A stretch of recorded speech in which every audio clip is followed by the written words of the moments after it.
नहीं, शैतान को बोलते हैं शैतान लिखा है। आप लोग कह रहे हो 6 महीने हो गए शैतान पीछे क्यों नहीं जा रहा? क्योंकि नहीं बोल रहे हो जो लिखा है। मुंह खोलो और बोलो जो लिखा है। कल नहीं, परसों नहीं, अगले संडे नहीं, आज मेरा दिन है मेरी चंगाई का। मैं आपको बता रहा हूं, जो आंखों ने नहीं देखा वो अब ये देश देखने वाला है। Praise God. आइए थोड़ी देर हम उस परमेश्वर की आराधना करें जो आराधना के योग्य है, जो हर एक स्तुति के योग्य है, जो सिंहासन पर विराजमान है, जो कहता है मैं अल्फा और ओमेगा हूँ, मैं आदि और अंत हूँ। देख मैं मर गया था मगर अब मैं युगानुयुग जीवित हूँ और मृत्यु की और अधलोक की कुंजी मेरे पास है। ओ हालेलुया। उस प्रभु यीशु मसीह के नाम को हम इस जगह में उठाते हैं। वो नाम जो हर एक नामों में ऊंचा है, वो नाम जिसके आगे हर एक घुटना झुकेगा और हर एक जीभ अंगीकार करेगी कि यीशु मसीह ही प्रभु है। कम ऑन, अपने मुंह को खोलिए और उस महान परमेश्वर की आराधना करें, और उस महान परमेश्वर की आराधना करें।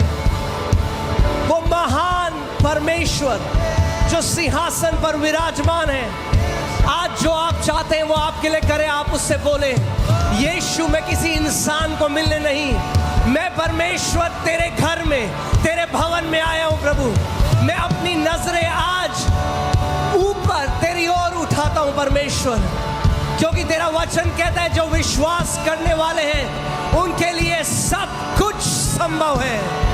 तू सिंहासन पर विराजमान है प्रभु, तू सिंहासन पर विराजमान है प्रभु, तू सिंहासन पर विराजमान है प्रभु। तेरे समान और कोई नहीं यीशु, तेरे समान और कोई नहीं। पवित्र आत्मा जी हम आपको वेलकम करते हैं इस जगह में। Holy Spirit we welcome your mighty presence, come in your power. पिता तो अपनी सामर्थ में आ, पुकारिए उस नाम को जो हर एक नाम से ऊंचा है, वो नाम जिसमें हर एक बंधन टूटता है, वो नाम जिससे हर एक दुष्ट आत्मा कांपती है, वो नाम जिससे हर एक बंधन टूट जाता है। पुकारिए उस नाम को। हर एक बीमारी परमेश्वर की सामर्थ नाश करके आपके शरीर से बाहर खदेड़ रही है समय। In the name of Jesus, Yeshu के नाम में मैं अधिकार लेता हूं हर बीमारी के ऊपर, हर एक दुष्ट आत्मा के ऊपर, और मैं कमांड करता हूं कि इसी वक्त नाश हो जा, बाहर आ जा। Out now in Jesus name, be heal now. अपनी चंगाई ले लो इस समय। प्रभु चंगा कर रहे हैं लोगों को, सर से लेकर पांव तक, सर से लेकर पांव तक। मैं कमांड करता हूं उस ट्यूमर को कि वो खुल जाए इसी वक्त यीशु के नाम में। पवित्र आत्मा की वो अनॉइंटिंग, उसका अभिषेक इस समय आपके ऊपर उतर रहा है इस वक्त। ले लो उसको। Now in Jesus name, the anointing of the Holi spirit, पवित्र आत्मा का अभिषेक हर एक बीमारी को जड़ से नाश कर रहा है आपके शरीर में। ध्यान से मेरी बात सुनिए। और अगर हमारे पास वही विश्वास का आत्मा है तो हमारे पास वही विश्वास के आत्मा के कार्य भी होने चाहिए। अगर ऐसा नहीं है तो हमारे पास मेंटल फेथ है। क्या है? इंटेलेक्चुअल फेथ है, यानी दिमाग का विश्वास। दिमाग का विश्वास केवल बातें करता है, चपड़ चपड़ चपड़ चपड़। जिंदगी में कुछ नहीं होता, बातें होती हैं केवल। और पौलुस कहता है कि परमेश्वर का राज्य बातें नहीं है। बातें तो हर कोई कर सकता है। Amen? So mental faith से हमें जाना है विश्वास की आत्मा की तरफ। वो विश्वास जो आत्मा से पैदा होता है, किताबें पढ़ के नहीं, YouTube वीडियो नहीं, वो आत्मा जो पवित्र आत्मा के द्वारा जेनरेट होता है, पैदा होता है। क्योंकि कितने ऐसे मसीह लोग हैं जो आज मेंटल फेथ रखते हैं, दिमागी विश्वास रखते हैं। सो वो आयतों को कोट कर सकते हैं, वो चीजें कर सकते हैं, मगर अगर आप उनके जीवन में देखेंगे, आप देखेंगे कि वो कार्य मिसिंग है।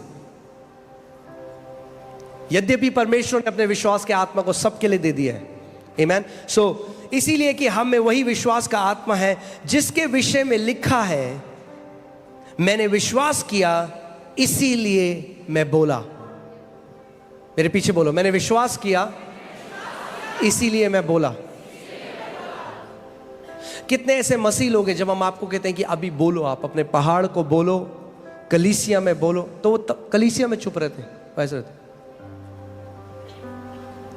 अगर आपका मुंह बंद है तो मुझे डाउट है कि आप पे विश्वास का आत्मा है। क्यों? मैं अपना कोई पर्सनल इंटरप्रिटेशन नहीं दे रहा हूं, वचन कह रहा है क्योंकि मैंने विश्वास किया इसलिए मैंने बोला। मगर अगर मैंने नहीं विश्वास किया तो मैंने नहीं बोला, मैं चुप रहा। यानी विश्वास कैसे प्रकट होता है? आपके बोलने के द्वारा, आपके बाइबल को कैरी करने के द्वारा नहीं कि देखो सबसे मोटी सबसे चमकदार बाइबल मेरे पास है दिल्ली में। कैसे होता है विश्वास प्रकट? आपके बोलने से। यानी अगर आपका मुंह बंद है तो आप विश्वास में नहीं चल रहे। मैं फिर से इस बात को बोलता हूं, अगर आपका मुंह बंद है तो आप विश्वास में नहीं चल रहे। और अगर आपका मुंह बंद है तो आपके पहाड़ वहीं रहेंगे, वो बीमारी आपका मजाक उड़ाती रहेगी, वो दुष्ट आत्माएं आपको सताती रहेंगी जब तक आपका मुंह बंद है। मगर विश्वास का आत्मा क्या करता है? विश्वास का आत्मा दो चीजें करने की आपको एबिलिटी देता है, सामर्थ्य देता है। पहली, विश्वास का आत्मा आपको यह सामर्थ्य देता है, और दूसरा कि आप उसको बोल सको। मैंने विश्वास किया इसीलिए मैंने बोला। इंग्लिश बाइबल इसको थोड़ा अलग तरीके से बताती है। English Bible faith word use नहीं करती, बिलीविंग वर्ड यूज करती है, जो हिंदी में होगा कि मैंने प्रतीति करी या मैंने मान लिया।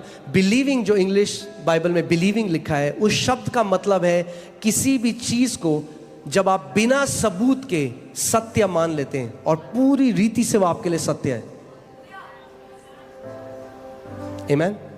आप जानते हैं परमेश्वर की रियलिटी को क्या बोलेंगे? परमेश्वर की हकीकत और हमारी हकीकत में फर्क है।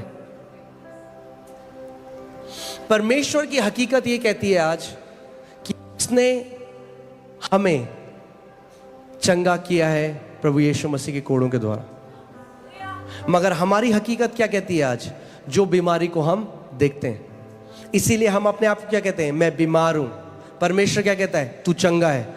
हम कहते हैं मैं बीमार हूं, परमेश्वर कहता है तू चंगा है। तो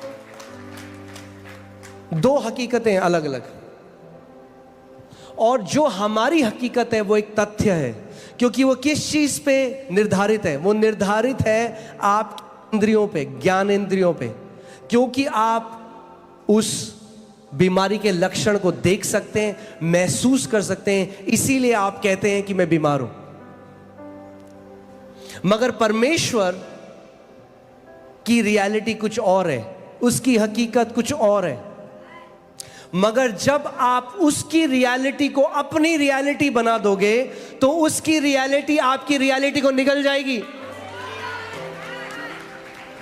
ये वैसे ही है जैसे मूसा के पास जो छड़ी थी, परमेश्वर ने मूसा को कहा अपनी छड़ी नीचे फेंक दी और वो सांप बन गया। और फिर फिरौन ने जादूगर बुलाया और उन्होंने भी अपनी छड़ियां नीचे फेंक दी और वो भी सांप बन गए। मगर मूसा की लाठी जो सांप बनी थी वो बाकी सारे सांपों को निगल गई। आमीन। और ऐसे ही हमारा विश्वास है। इसीलिए विश्वास में हमें चलना सीखना है। आपकी गोदी में नहीं आके गिरेगा, आपको एक निर्णय लेना पड़ेगा कि मैं जीवन भर मैं विश्वास में दृढ़ होकर चलूंगा। जीवन भर मैं एक विश्वास के योद्धा की तरह चलूंगा। आमीन। सो मैंने विश्वास किया इसीलिए मैं बोला। अतः हम भी विश्वास करते हैं इसीलिए बोलते। यानी अगर हम नहीं बोलते तो इसका क्या मतलब है? हम विश्वास नहीं करते। कुछ लोग बोलेंगे अरे पास्टर आपको क्या पता, गॉड नोज माई हार्ट। यही तो दिक्कत है, you don't know your heart, God knows your heart. उसको तो पता है आपके दिल को, आपको नहीं पता आपके दिल को। क्योंकि बाइबल कहती है दिल की बहुतायत से, लूका 6:45 में लिखा है, out of the abundance of heart, यानी दिल की बहुतायत से मुंह बोलता है। अगर आप जानना चाहते हो what is in your heart, सुनो कि आप क्या बोलते हो। आपके मुंह से विश्वास के वचन निकलते हैं या आपके मुंह से डर के वचन निकलते हैं? अगर आपके मुंह से डर के वचन निकलते हैं तो डर है आपके दिल के अंदर, विश्वास नहीं है। आप धोखा दे रहे हो अपने आप को सोच के कि मेरे अंदर बहुत विश्वास है। सुनो कि आपके हार्ट के अंदर क्या है, क्योंकि जो भी है वो मुंह से बार बार छलकता है, थोड़े थोड़े समय बाद छलकता है। सुनो कि आपका मुंह क्या बोल रहा है हृदय की बहुतायत से ना। अब एक बात सुनिएगा, कलीसिया में सही अंगीकार करना बहुत आसान है, क्योंकि हर कोई कर रहा है। प्रभु यीशु मसीह कोड़े खाने में चंगा, आमीन, सब कर रहे हैं, बहुत आसान है। कुछ लोग तो तब भी नहीं करते। मगर बाइबल कहती है अपने अंगीकार को थामे रहे। क्यों बाइबल कह रही है अपने अंगीकार को थामे रहे? इसका मतलब कोई है जो आपके अंगीकार को चुराना चाहता है।